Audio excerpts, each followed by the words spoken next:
So, did you cheat or did you not cheat? Come on. Come on. I cheated.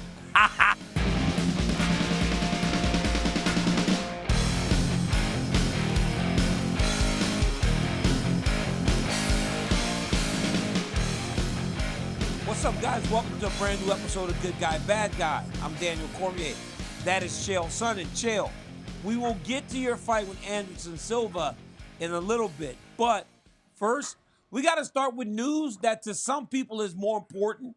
I know you're the most important thing in the world, but to some people, the big news last week was Conor McGregor pulling out of UFC 303 due to injury. Chael, this is what Conor McGregor had to say. He said, "It's very tough to be ruled out of my scheduled return bout. I picked up an injury prior to the press conference that required more time to heal than was available to me. The decision to postpone the fight was not made lightly, but one made in consultation with my doctors, the UFC, and my team." Conor went on to say that his fans and opponent deserve him at his best for the fight, and we will get there. Thank you for the message of support. I'm in good spirits. I'm confident, and I will be back.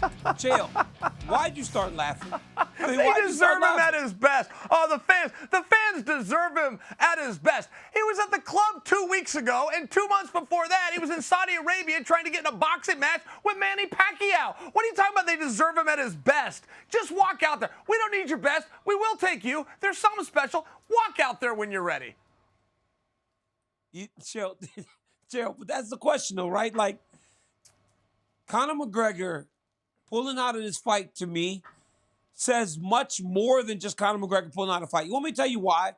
Because when you have a star the level of McGregor, if he's going to pull out, you want to give people a return date, right, Chael? You want to try to soften the blow. Well, I know there's a $22 million gate for UFC 303.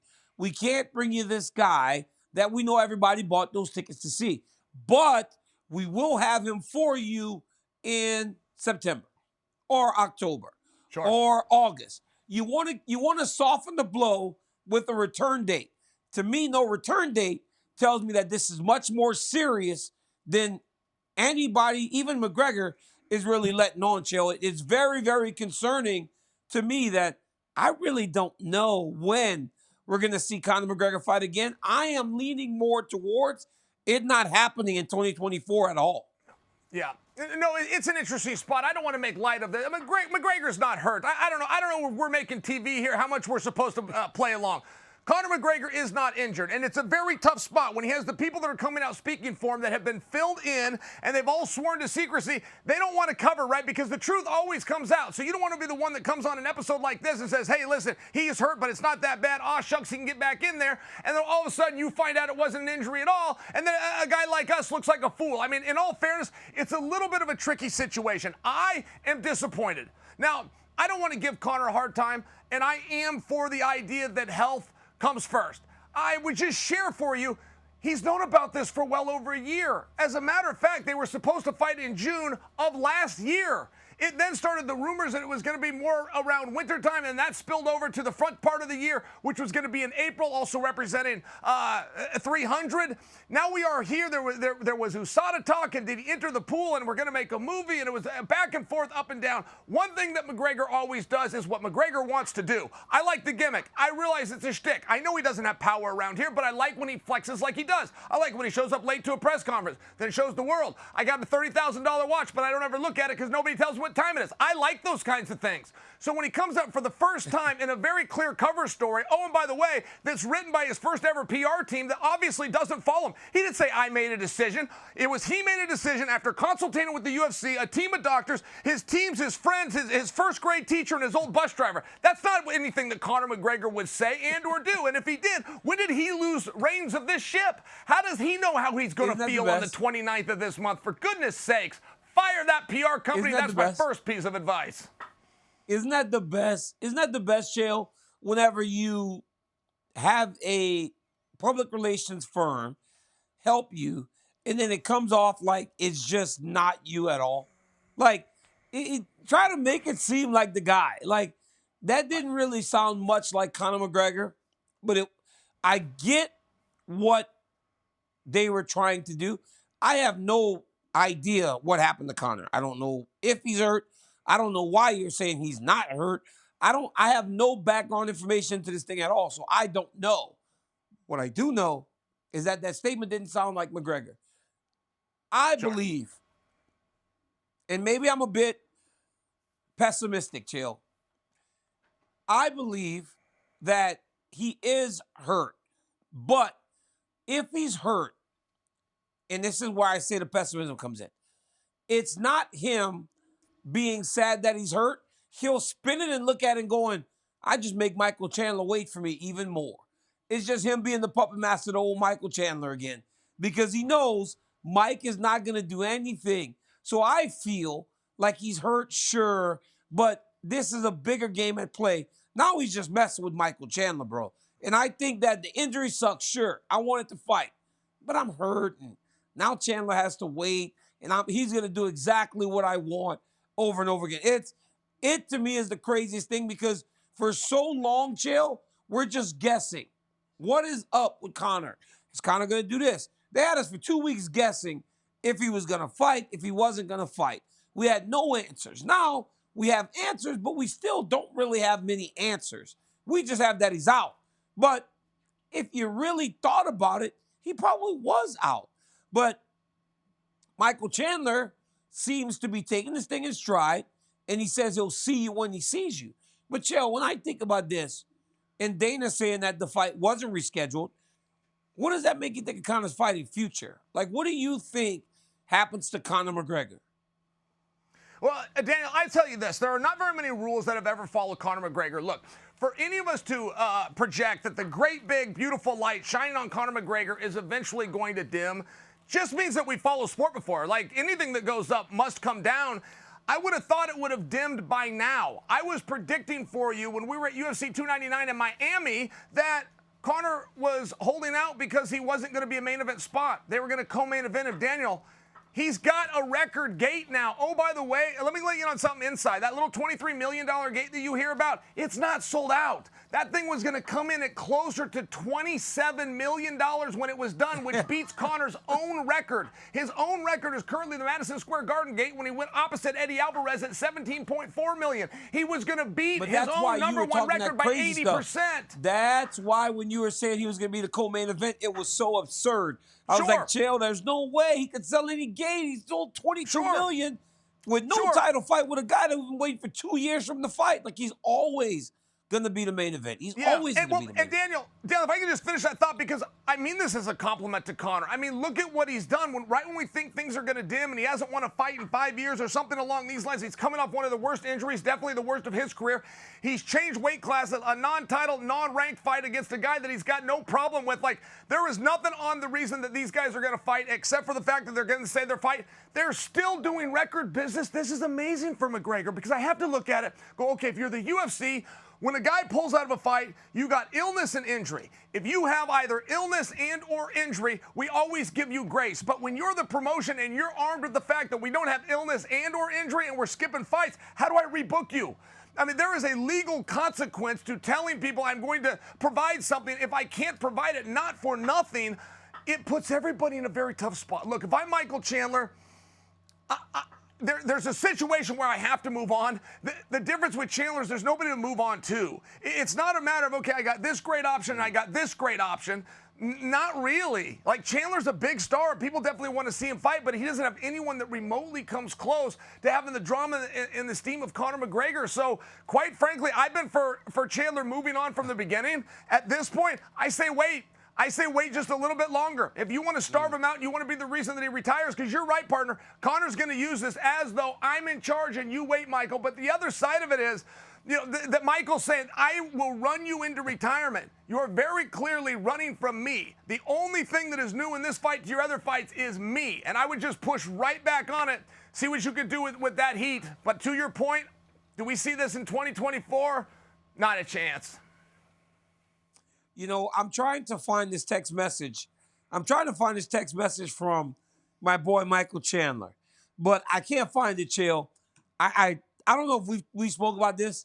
I talk to a lot of people, so I tell stuff I'm not supposed to tell constantly. So Michael Chandler messages me. Or a random number calls me. This is crazy. Did I tell you about this, show with the drink? No, not yet. Did I tell you about Please, this with the drink? please. Did I tell you? No. Okay. No, I want to hear. So Mike calls me. So a random number calls me. It's Michael Chandler's assistant, right? It's her phone number. But when I answer the phone, it's Mike. And Mike is talking to me about how everyone is going to have this celebration drink after he knocks out McGregor. So this gal is going to be sending me a box with all the ingredients for this specialty drink for when he knocks out Conor. I was going to be next to the actor calling the fight, but I love that he thought about me to put me in to the group with all the people that matter the most to him. Today, Chael, I've got all of these boxes by my front door, and I open the box. I go, well, what is this? I look in the box. It's all the stuff for Michael Chandler's celebration drink. And I think to myself immediately, what now? Like, what now? Like, do I drink this? Do I hold on to this? Like, I don't know what to do, man. I don't know what to do with the drink, and I'm not even in the fight. So could you imagine what Michael Chandler's sitting at? Because I have to ask you this right now. Sure. Mike has sent out the money he has spent on this alcohol that he has sent to all these people, because I imagine this is a big group of people that Mike wants to tip a toast when he has the biggest one of his career. The money that Mike has put into multiple training camps to get ready for Conor McGregor. The money Michael Chandler spent to go to Las Vegas to coach against Conor McGregor. The sitting on the sideline, not getting paid. Michael Chandler makes a large sum of money. Chill. If he waits, I got to tell you right now, to this point, he's already lost money. He has already lost money, Chael, because I don't care that he believes he will be on part of the biggest pay-per-view of his life against McGregor. I don't know that it matches what he would have made if he would have fought the amount of times that Michael Chandler generally fights in the time that he has spent waiting for Conor McGregor. I say move on, but I don't know that he does. I think he is going to do what you said. I think he's going to wait. I hate it for him. He would have made millions of dollars at this point if he had fought as many times as he could have waiting for Conor. I think it's time to move on, because do you know who else loses in this? Conor. Because I don't know if there's a better matchup for him out there better than Michael Chandler, because Mike will make that gentleman's agreement with him, Chael. I won't wrestle you. I'm going to stand with you. And that would give him a chance. He's going to lose out on this too, because Chandler, if he moves on, he loses probably the most ideal matchup that he could have in the UFC. Hey, there ain't no Cowboy Cerrone's hanging around anymore for him to come back and win and beat in 45 seconds like he did in his last return fight. Yeah, and Daniel, you know what? I'm glad that we're actually done talking about this, but I want to mention something else to you on a completely separate topic. What incredible irony that both sides have these massive interests in alcohol, and one side is in the middle of rehab for substance abuse, including alcohol. Not that that has anything to do with this. What were you saying, Daniel? Chael, did you get the drink? Did you get a package of the Michael Chandler Did it just get hot in here? Oh, it just got hot in here. Uh-oh. Oh, the big guy came out and said it. He wasn't supposed to talk about that. Well, that's why people tune in. We're over here on a subscription service. I didn't hear you. They were talking to me in the air, Chael. They were talking to me unrelated. and I missed it. It was unrelated. Two guys were pushing alcohol. Totally unrelated story. And then another guy is in rehab for alcohol and other substances. I'm just saying, that's a tough story to tell. Not for nothing. That gets to be a little bit tough, right? Have this proper drink. I'll see you in a proper while, because I'm in a proper facility right now, watching me not have drinks. I'm bringing up the irony of the point. That's all, Daniel. Yes. Yeah. My goodness. Chill. You're out of your mind, dude. Okay. Conor McGregor's out, and that wasn't the only withdrawal from fighting. Guess what, Chill? Guess what? Last week, you went to Brazil. You flew a long ways, and you got a big check. I am going to fly to Saudi Arabia, and I'm going to get a pretty good check. But, Chael, that check was much easier to look forward to when Khamzat Chimaev was fighting. Now I've got to go to Saudi Arabia, and Khamzat Chimaev's out, Chael. He's hurt. Injury. What do you make of that? Like, what happened to Khamzat? Do you know why he's out of this fight? And we also almost had Bo Nickel. And how interesting, because I got to give Robert Whittaker credit here. Robert Whittaker has not always been the easiest guy to get to agree to a fight. However, once Robert does say yes, Robert Whittaker goes through with it. And the fact that he was willing to take on Chimaev, who is still the boogeyman of the division, that is who everybody is scared of. But right next in line is Bo Nickel. And not necessarily because of his fighting style, but because he's so young and he's so inexperienced in conjunction with his potential fighting style. I mean, I'm just sharing with you, Robert Whittaker was willing to do them both in the same evening. I think that that's really awesome. If I can move on, though, on Chimaev. Daniel, we talked about guys pulling out of fights, and you got two reasons you can pull out where you're going to receive grace. You have illness and you have injury. Chimaev has been tested. Khamzat Chimaev has been tested on the injury. He has had a broken hand, and guess what? He fought anyway. He accepted fights anyway while injured, and the UFC has to find out and get x-rays from a different party known as his manager where he's lying and trying to get out there. But Khamzat Chimaev got food poisoning. So this is not an injury. This is the illness part. You might recall during the COVID-19 pandemic, but Chimaev was on a ventilator and was not sure he was going to live. It cost him a fight, a very big fight at that time with number 3 ranked Leon Edwards, who is now the champion of the world. I mean, imagine that Chimaev would have got that fight and won. Leon's story would be different. Chimaev's story would be different. It would have been Chimaev versus Cormier Usman, which is the match that we just saw. I mean, you go back down memory lane, but I'm just sharing for you. These have very big consequences, and now here we are with Chimaev again. The toughest guy and the scariest guy that signed up for fights with broken bones, but he's got food poisoning. And I have to think that somewhere we might be lost in transition. Food poisoning is one of the most uncomfortable situations. But partner, that's a 24 to 48 hour situation. You wouldn't normally see somebody like Chimaev that is agreeing to fights, not to mention up a weight class. Just to remind you, he's now back at 85, which he doesn't have as hard of a time making, in the Middle East, which he calls home. And all of a sudden he's pulling out because he had a little mayonnaise in his egg salad. Not for nothing, I think we're lost in translation. I don't want to come out and say he had food poisoning, but I'm quoting right now. Oh, by the way, I'm quoting him.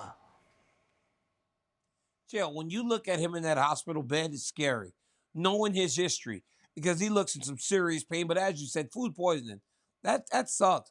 But you know what that leads me to thinking, Chael, when I think about that?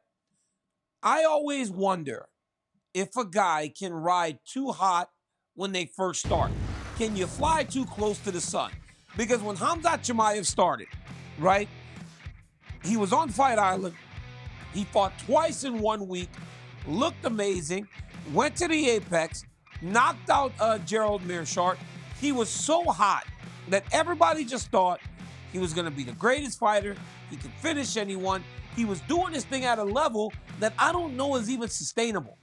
And then he goes in there with Khamzat Chimaev, and with Kamaru Usman, who is a former champion. And for him to win at this stage in his career is a massive accomplishment, even though Usman took the fight on short notice. Sure. But it felt like because of the decision, after what he did to Jing Liang, how he picked him up and slammed him and was talking to Dana the whole time, it seemed like in that victory, he lost a little bit of the lore that he had built around himself.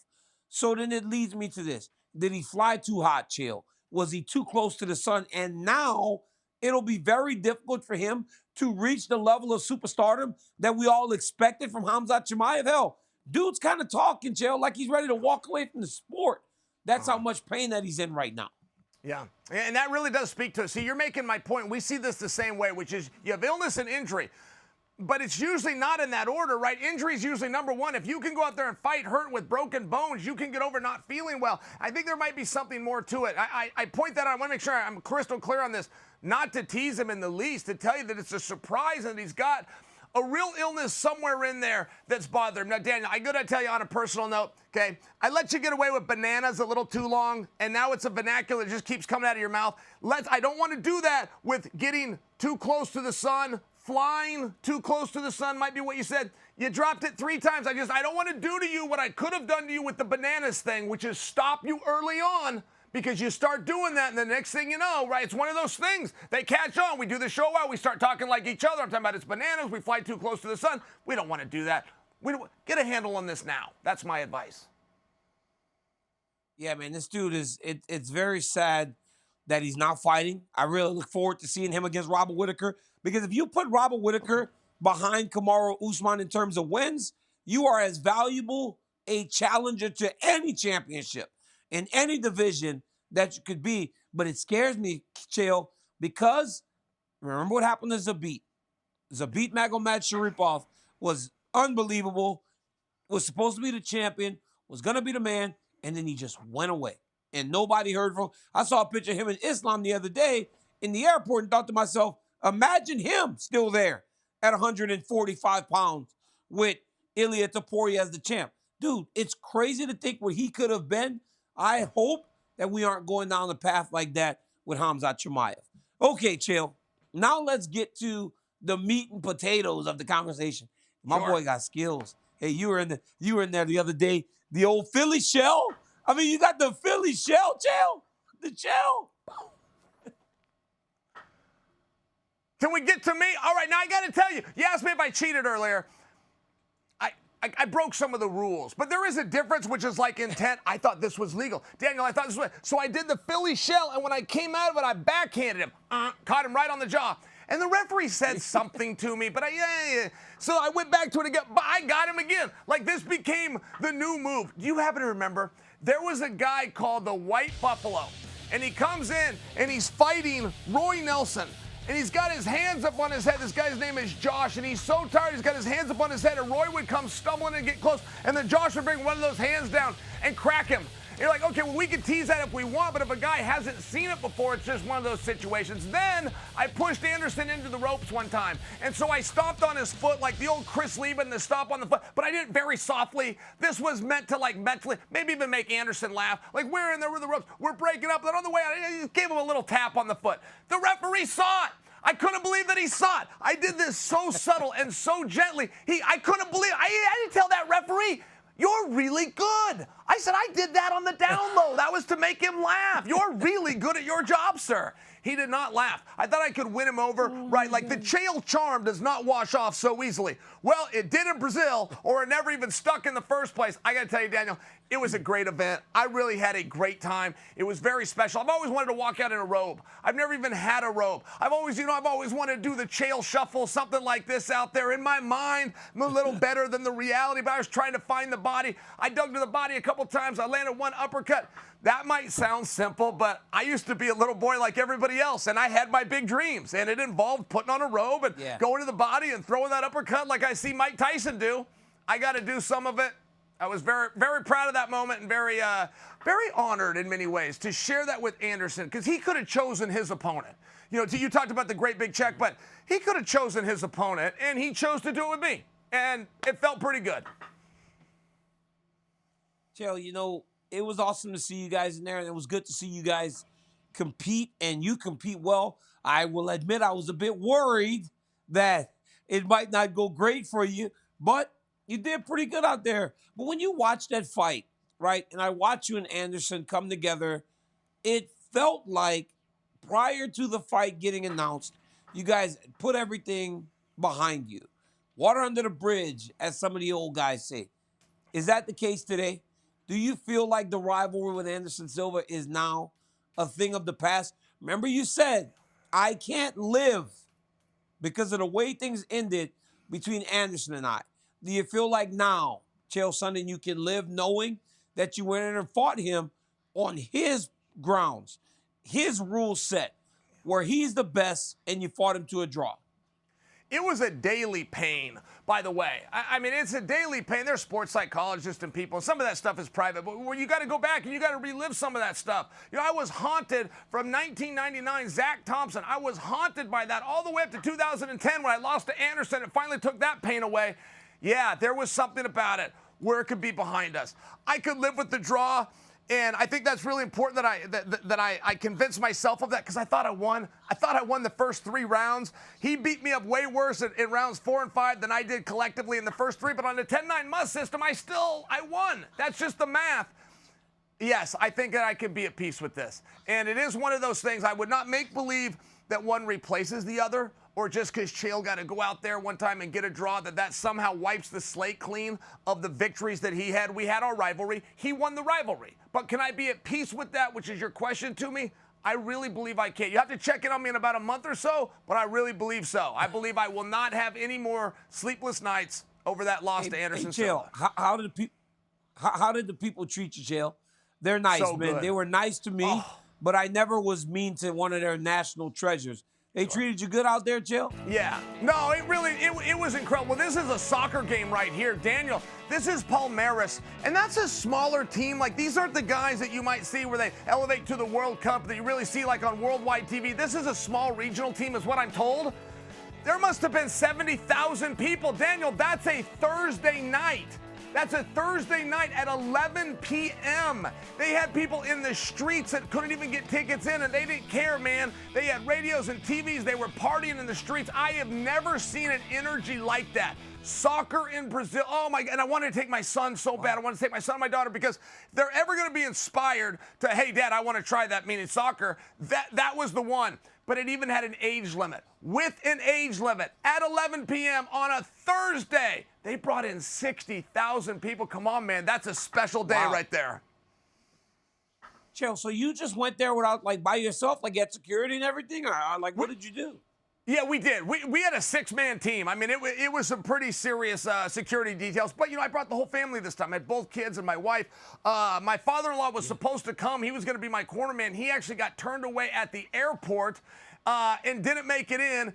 Clayton couldn't get out on this trip. Fabiano is with Rick Story. I apologize, with Ricky Simone going out to a UFC and Brett Prima. So, yeah, man, I was on my own out there, but they took very good care of us. And we did feel very welcome. Awesome. They do that chant, which is either we're going to kill you or you're going to die. It's something like that. Like, it's really tough. But, Daniel, they do that while smiling to you. Like, that's just the chant. They don't mean those words, which I didn't know 10 years ago. I thought I was being threatened 10 years ago. Now I realize, no, man, that's just the way the song goes. Like, it's just the lyrics of the song. You sound like a guy that likes Brazil now. Chill.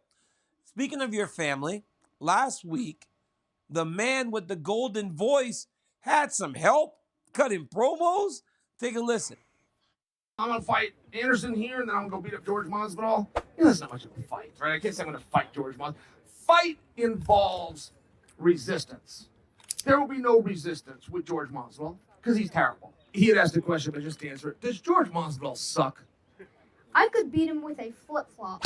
I believe it. Chael Sonnen, ladies and gentlemen. He'll be here all day. All right, well, first off, George Masvidal, and, you know, I really don't want to pick on George. George bullied me. George gave me a hard time. Like, I got cyber-bullied, so I'm pushing back. But I have noticed Mr. Masvidal has all of a sudden been Mr. Quiet ever since I accepted the challenge. And I don't say that being just high-handed. There is some condescendingness when I say it. I'm also saying that if he has chosen to drop this grudge, I'll move on with my life. He can go. He doesn't have to take that ass whipping. That's what I'm trying to tell you.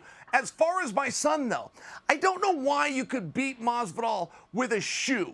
Like, I don't understand the flip-flop, and I even asked him, and he knew this was going to come up. He's right here, right now, just in case you wanted to ask him. Now, at this point, Kevin Keeney and you are his wrestling coaches. You showed him that one move one time, how to do a mat check, and he now tells people I'm coached by Daniel Cormier. By the way, are we ever going to talk about your boy versus Rademacher, or are you and I acting like that match didn't happen at the U20 trials? Yeah, I'm acting like it didn't happen. I'm acting like it didn't happen. You will never You're not gonna give me to speak of it. Hey, Chael. That was awesome to see. Listen, sometimes kids say things, they don't make sense, but in their mind, it makes the most sense. So then to you, it's endearing and it's cute. Like one time, little Daniel announced me before my open workout, my dad, the heavyweight champion of the world. And it was the most heartwarming thing that I've ever experienced in my entire life. But look at my boy. Hey, Chael, that's my athlete right there. That's my athlete. That's what he tells people. That's my athlete right there. Daniel's teeing you up. I'm going to tell you what he said, but we're just trying to get clarity on the flip-flop as it pertains to George Masvidal. Why could you beat him with a flip-flop? Like, where is the flip-flop? By the way, you know Masvidal will touch you up, right? Like, you can't actually beat George Masvidal, you know? Oh, you can't? All right, just tell us real fast into my microphone, why the flip-flop? It's because he's a All right. All right. All right. No. No, he misspoke. Okay. He misspoke. Okay. See, I tried to tell him. I'm like, hey, man, That, George ladies Masvidal and really will gentlemen, beat you up. Like, don't. Like, there's some guys that you're going to get away with. Oh, I'm too young. George Masvidal will give you the business. That was some of the coolest stuff I have ever seen. And that, ladies and gentlemen, will be the end of this week's Good Guy, Bad Guy. Get us wherever you get your podcast every Monday and Thursday. ESPN MMA YouTube, ESPN2. Hey, Theros Sonnen, ladies and gentlemen. Daniel Cormier, Chael Sonnen. We'll catch you on the next one. Oh, my God. How am I going to explain this to your mother?